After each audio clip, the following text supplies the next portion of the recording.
wahdahu la syarikalah wa asyhadu anna Muhammadan abduhu wa rasuluhu al-muqaddana min dhalalati wa salaka bina tariqal hidayah wa akhrajana minadh dhulumati ilan nurit tauhid wal hurriyah.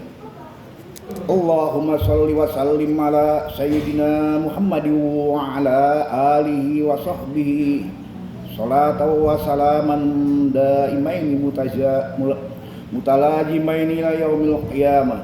Amma ba'd. Ya ayyuhalladzina amanu taqullaha haqqa tuqatih wa la tamutunna illa wa antum muslimun. A'udzu billahi minasy syaithanir rajim. Bismillahirrahmanirrahim. Wa idza hadza rabbuka min bani adama min zuhurihim dzurriyyatahum wa syadahum ala anfusihim alastu bi rabbikum qalu bala syahidna an taqulu yaumal qiyamati inna kunna an hadza ghafilin. Shadaqallahul adzim. Hadirin sidang ibadah salat Jumat yang dirahmati Allah,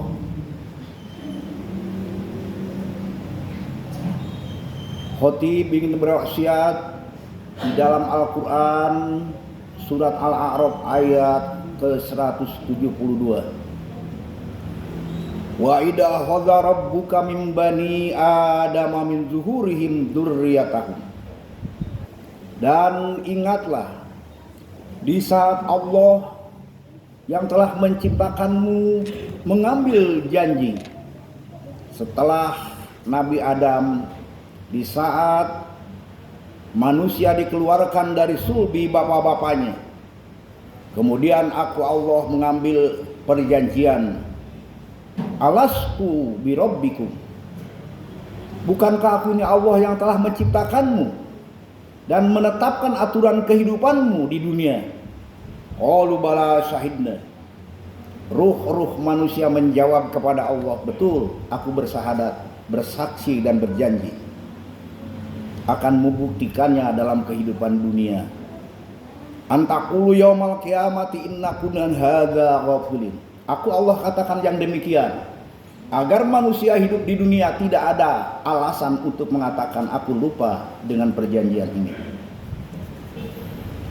Hadirin sidang Jumat yang dimuliakan Allah, dari penjelasan ayat Al-Quran ini bahwa kita manusia dilahirkan ke dunia ini sudah membawa suatu perjanjian dengan Allah yang menciptakan kita, bahwa adanya kehidupan di dunia ini merupakan ketetapan rancangan pasti Allah, dan Allah lah yang memprogram untuk membangun kehidupan dunia ini. Orang-orang yang mengerti dan memahami syahadat, dia akan mengenal Allah dengan benar dan pasti mengenal siapa dirinya hidup di dunia ini dengan yang sebenarnya menurut Allah. Oleh para ulama atau para rasul disebutkan, man arafa rabbahu faqad arafa nafsahu wa man arafa nafsahu faqad arafa rabbahu. Yang artinya barang siapa mengenal Allah yang telah menciptakan dirinya, pasti dia akan mengenal siapa dirinya, untuk apa hidup di dunia ini. Dan barang siapa yang mengenal siapa dirinya, pasti dia akan mengenal Allah yang telah menciptakan dirinya. Allah adalah yang memiliki rancangan pasti tentang kehidupan manusia. Sebelum ada alam semesta dunia ini, manusia berada di alam ruh, di mana oleh surat Al-Isra ayat 85 dijelaskan, wa yas'alunaka 'anir ruh qulir ruhu min amri rabbi wa ma utitum minal ilmi illa qalila. Mereka akan bertanya kepadamu Muhammad tentang ruh, jelaskan dan jawablah ruh itu adalah di dalam rancangan pasti Allah, dan hanya sedikit sekali manusia yang diajarkan tentang ruh ini. Ruh asalnya di Allah. Allah punya rancangan dalam alimul ghaib akan dihidupkan manusia di dunia sebagai pelaksana rancangan pastinya yang disebutkan khalifatullah fil ardi. Kemudian ketetapan Allah ini dijelaskan kepada para malaikat. Bisa kita pelajari dalam Al-Quran surat Al-Baqarah ayat 30. Wa idz qala rabbuka lil malaikati inni ja'ilun fil ardi khalifah qalu atajalu fiha may yufsidu fiha wa yasfiku dima wa nahnu nusabbihu bihamdika wa nuqaddisu lak qala inni a'lamu ma la ta'lamun. Ingat di saat Allah menjelaskan kepada malaikat akan menghidupkan manusia di bumi sebagai khalifahnya, sebagai pelaksana aturannya. Tapi malaikat protes kepada Allah. Kenapa manusia yang punya hawa nafsu akan ditempatkan di bumi sebagai khalifahmu ya Allah? Padahal aku ini yang nantinya manusia akan merusak bumi tempat hidupnya. Dan manusia dengan manusia akan saling menumpahkan darah peperangan. Sedangkan aku malaikat selalu sibuk mematuhi apa yang engkau perintahkan dan tanpa membangkang sedikit pun. Kemudian Allah menjelaskan qala inni a'lamu ma la ta'lamun. Aku telah menetapkan rancangan pasti untuk kehidupan manusia dan kalian malaikat belum mengetahui tujuan tentang penciptaan manusia. Kemudian Allah mengajarkan akan manusia, yaitu wahyu yang menjadi sekarang adalah dinul Islam atau agama Islam, untuk membimbing hidup manusia di dunia agar manusia hidup di dunia jangan merusak alam tempat hidupnya yang melahirkan bencana dan malapetaka, dan jangan peperangan bertarung dengan sesamanya.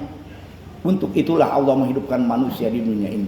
Karena itulah setiap manusia lahir ke dunia Allah hadirkan bumi, dan kemudian manusia diajarkan oleh Allah Al-Quran dengan agama Islam ini agar manusia bersahadat kembali, yaitu kita kembali menyatakan asyhadu an la ilaha illallah wa asyhadu anna muhammadar rasulullah, agar kita berjanji hanya Allah lah yang harus ditaati. La ma'budu bihaqqin bil wujudi illallah. Tidak ada yang berhak untuk mendapatkan pengabdian hidup, tumpuan pengabdian dan pemujaan kita hanya kepada Allah semata-mata. Dan tidak ada yang berhak kita contoh dalam melaksanakan ibadah kepada Allah kecuali Muhammad adalah sebagai Rasulullah. Itulah syahadat yang kita bacakan untuk taat patuh kepada aturan-aturan yang dicontohkan oleh Rasul. Disinilah syahadat yang ada pada diri kita akan menjadi satu bentuk ikatan hidup kita. Di saat orang menyatakan diri Islam, maka syahadat itulah yang sangat menentukan. Sehingga syahadat menjadi satu penataan kalimah thayyibah. Di dalam Quran surat Ibrahim ayat 24 dijelaskan, alam taro kaifa daraba masalan kalimatan thayyibah kasajaratin thayyibah. Perumpamaan syahadat yang dibilangkan oleh manusia adalah memiliki kalimah thayyibah, bacaan-bacaan yang baik yang menjadi keyakinan dalam dirinya. Seperti pohon kayu yang unggul memiliki akar tunggang yang dalam ke bumi, dan batang dan rantingnya akan tinggi menjulang ke angkasa dan pasti memberikan buah setiap musim. Sedangkan kalimah-kalimah yang bukan diajarkan Allah menjadi bacaannya, seperti pohon tanaman di permukaan air yang tidak berakar dan terombang-ambing ke kiri dan ke kanan, ke timur dan ke barat, dia tidak memiliki satu keyakinan. Kalimah thayyibah akan menjadi hayatan thayyibah, hidup yang baik di dunia ini. Manusia yang hidup dengan syahadatnya akan menjadi hubungan kepada Allah dengan baik, hablum minallahnya, hubungan sesama manusia baik, dan hubungan dengan alam semesta ini menjadi baik. Sehingga dari tiga bentuk inilah akan melahirkan rezekinya halalan thayyibah. Dia akan selalu menghindar dari makanan minuman yang dilarang oleh Allah, dan tidak akan mendapatkan rezeki yang tidak diridhoi Allah. Sehingga rezekinya halalan thayyibah, membangun keluarganya dzurriatan thayyibah, keluarga yang baik, yang selalu membina diri mempelajari ilmu yang diajarkan Allah, dan membina harta dan rezekinya selalu melaksanakan infak, sedekah atau zakat, dan kemudian generasi anak-anaknya akan dijadikan menjadi anak-anak yang soleh. Karena manusia mati di dunia ini, meninggalkan dunia, hanya tiga itulah yang bakal aset menyelamatkan kembali kepada dirinya di akhirat nanti atau di alam kubur nanti. Yang satu ilmu, al ilmun yuntafa'u. Yang kedua harta yang disedekahkan atau diimpakan. Yang ketiga anak soleh yang mendoakan kembali di saat dia sudah jadi tengkorak, tapi masih ada anak soleh yang mendoakannya dia untuk mengampunkan dosanya, untuk kembali kepada Allah, ditempatkan di tempat yang baik. Itulah manusia yang hidupnya membangun keluarga yang baik, sehingga itu yang harus kita laksanakan, dan akhirnya menjadi masakin thayyibah, atau dalam Quran disebut qaryah thayyibah, membangun kampungnya yang baik, kampung yang saling menghambur kasih sayang untuk mencari ridha Allah, seperti Nabi dan para sahabat di Madinah dahulu. Nabi Muhammad dan para sahabat saling menghambur kasih sayang, semuanya menuntut kehidupan agung menurut Allah. Itulah orang-orang mukmin yang berkumpul di dalam satu perkampungan kalimah thayyibah, dan akan membangun bangsa, negara, mendukung menjadi baldatun thayyibah warubun ghafur, yaitu bangsa yang baik, bangsa yang tidak membuat bencana dan malapetaka di alam ini, bangsa yang akan melahirkan satu kehidupan untuk saling menyelamatkan. Itulah yang dijanjikan Allah kepada manusia-manusia yang bersahadat dalam mendukung mendirikan bangsa dan negara ini.